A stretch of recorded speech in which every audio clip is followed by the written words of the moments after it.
Ciao ragazzi! This is Talk Calcio TV on YouTube.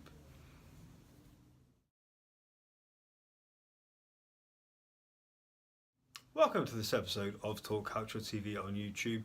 As you know, the Azzurri, Italy, are in friendly action again tomorrow night at Wembley Stadium against the Three Lions themselves, England. Now, I know we're not going to Russia. I'm trying to be positive here. You know, what else can I do?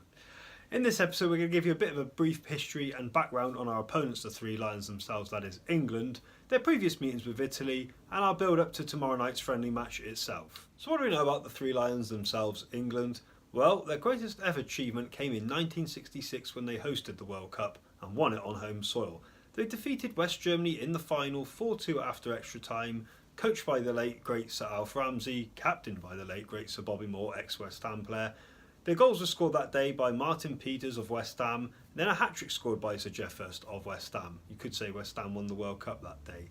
Now there was a famous goal in extra time. To this day we still argue the question, did it or did it not cross the line? But then on the fourth goal, which rounded it all up, there was people that were on the pitch, they thought it was all over, and then it was. England won their only ever major trophy to this day. It's been a case of heartache and near misses ever since. Now when we look at the head-to-head between the two nations, there's been 26 meetings altogether. The Azzurri, Italy have won 11, England, the Three Lions have won 8, and there's been 7 draws. The first meeting was a 1-1 draw in 1933 between the two. The first competitive meeting would come when the two were put in the same qualification group for the 1978 World Cup, due to be held in Argentina.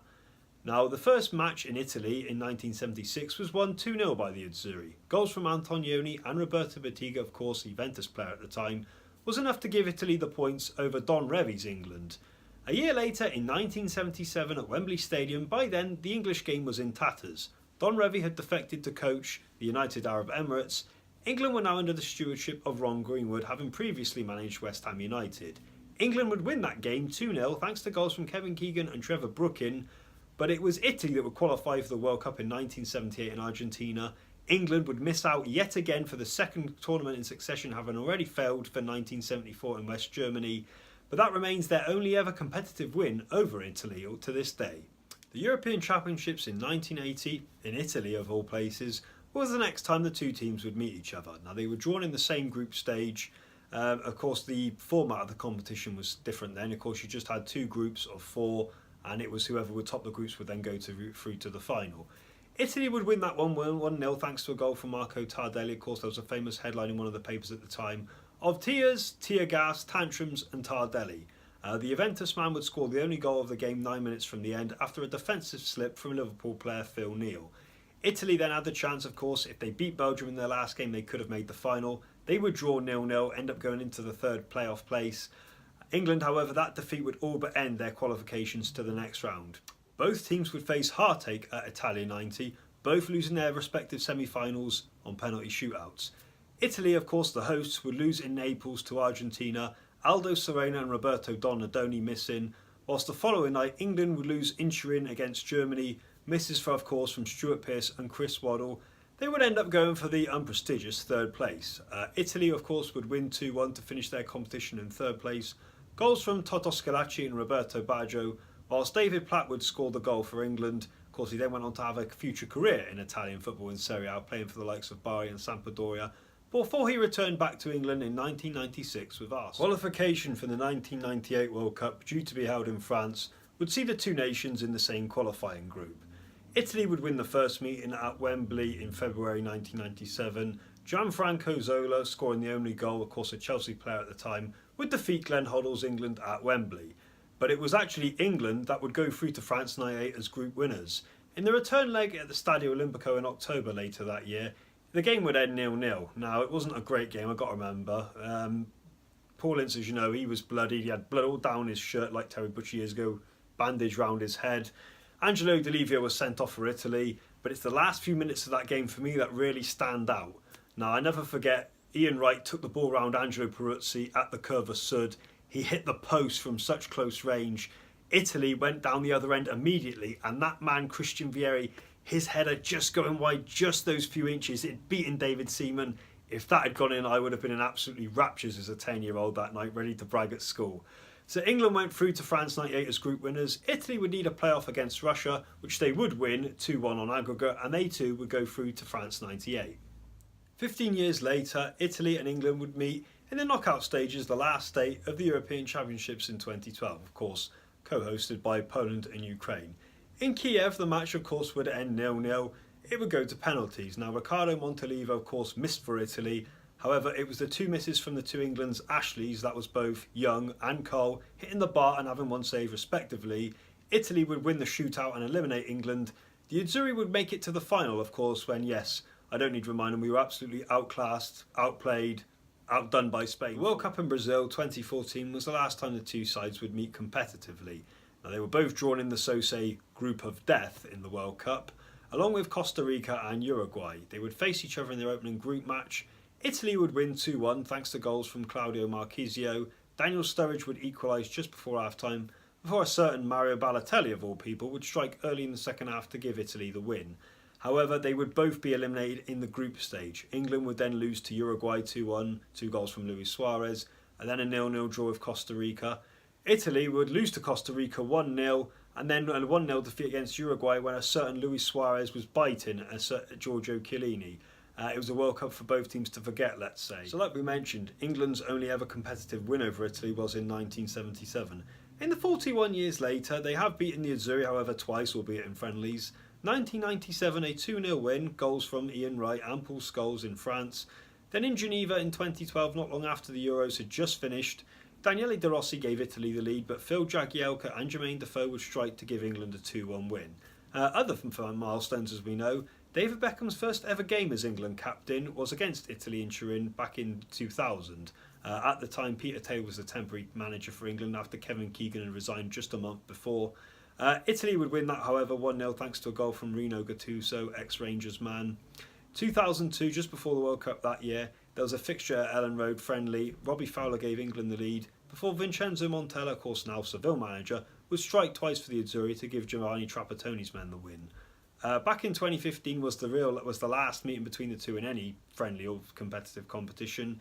It ended in a 1-1 draw. Graziano Pella, of course playing for Southampton at the time, gave Italy the lead before a wonder strike from Andros Townsend would rescue a draw for England that night. When you say Andros Townsend, is he still likely to ever play for England ever again? So that was a history lesson on England, the Three Lions, and their previous encounters with Italy there. I knew you'd enjoy that. So on to tomorrow night's friendly at Wembley itself then. We look in the England camp. As you know, Harry Kane is out injured at the moment, facing a race against time to be fit for the World Cup.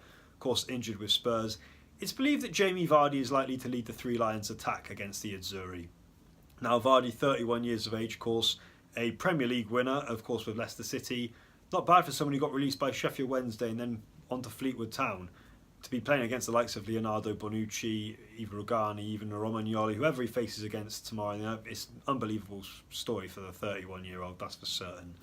You also look in the England team, there is quality in abundance. You know, the likes of Eric Dyer, Dele Alli, Oxlade Chamberlain. There's just so many players to choose from, as you know. Many players, of course, are missing from these two friendlies against Holland and tomorrow night. You got a feeling, though, they'll somehow be fit when it comes to the final squad to go to Russia, no doubt. One thing I am struggling to understand, though, as an Italian living in England right now, we've got an excuse to be upset about our national team. We've not qualified for a World Cup. But there seems to be a lot of doom and gloom around England right now. Now, is that because of Gareth Southgate? Now, as manager, I've got to be honest, I don't think he's that great, Southgate. He took Middlesbrough down when they were in the Premier League. He was fired. He didn't get a job for 4 years. Landing the under-21 manager's job and then taking the job by default after the debacle with Sam Allardyce. I think he may be out of his depth, and I think that might be England's downfall when it comes to the World Cup this summer. Do I think England can win it? Well, I'm not saying no. I think you've got to say Argentina and Spain are up there. There is the golden rule, of course. Never write off the Germans, as we know. Did I have to say that? But I think with England, if Kane can be fit in time and they've got a full strength squad, they've got to push at least for the semi-finals or quarter-finals, something they've not achieved since the days of Sven-Göran Eriksson, as we know. But, England have had reasons to be optimistic otherwise for the future. There's no doubt about it. The structure in place, the Premier League right now, is definitely the best league in the world. Contrast to us in Italy, where Serie A is at an all-time low, although it is showing some signs of revival. In terms of Italy then, it's believed that Gianluigi Donnarumma is likely to start tomorrow. And I did say in my last episode, I think Buffon, enough's enough. Really is now. Concentrate on the future of the Azzurri team. I've also said I don't think Di Biagio is the man. Also in the build-up to this one, Alessandro Costa Curta, what a player, defender he was in his time. It's fair to say that his media communication skills aren't as good. He said yesterday we're hoping to have a new Italian manager by May the 20th. Which he was then undermined later by another Italian commissioner of the FIGC, saying that we may struggle to get a new tactician in place before the friendly against France just before the World Cup. So you could say we've been made to look an embarrassment yet again. But who do I think is the main man? I've said previous times, it's got to be Allegri, Ancelotti, Mancini, or I don't think Antonio Conte is going to come, but Di Biagio is not ready for the Italian job. It's simple as that. I'm sure he might be good in the future. Let's not go for a cheap option like England did with Southgate, or we'll end up in the same mess. What do I think of my predictions ahead of tomorrow night's game? Well, do I really have to say it again? I'm struggling to be optimistic. What I would like to see from Italy, though, is to give someone else, like Cutrone, start up front. Drop Ciro Immobile, for goodness sake, please. He's good scoring for Lazio. He's not doing it for Italy. There was talk that Mario Balotelli was going to be called up to the two squads, and he wasn't. Would I recall him? Well, he's a risk, I've got to say, but that's probably going to be the decision of the future coach. Lorenzo Insigne, it's a chance for him and other players that are good at club level that can't produce it for Italy tomorrow to try and stake a claim. If they want, the new manager, whoever it is going to be watching. They've got to really put a performance in tomorrow night. Look, it's not about the result at the end of it. It's a pointless friendly if you're Italian. I have to say I expect England to probably win maybe 1 or 2-0, 2-1 possibly. All I would like to see though is Di Biagio pick Italian players of the future, not hanging on to players who have been failures or flops. I'd like to see Verratti dropped, that's for certain. De Chiellini, as we know, is injured. Who's going to captain the team then if Donnarumma starts in goal? Because of course Buffon is the captain. Personally, I think it should be Leonardo Bonucci, but he is not having a great season, as we know, at AC Milan, despite their revival in Serie A. It leaves a lot to be answered, but this game, of course, is on the telly. We will give our reaction after the game. So thanks for watching this episode of Talk Calcio TV, and tell us what you think, your predictions ahead of tomorrow night's game. Will it be an easy win for the Three Lions, missing key players? Do the Italian players of the future, although it's a pointless friendly, have to stake a claim? Who will captain the Azzurri if Buffon is on the bench? Tell us what you think. Like, comment below, hop over to our Facebook page, give us a like, and don't forget to subscribe Talk Calcio TV on YouTube. We will have our reaction after the game on Tuesday. Arrivederci, ciao!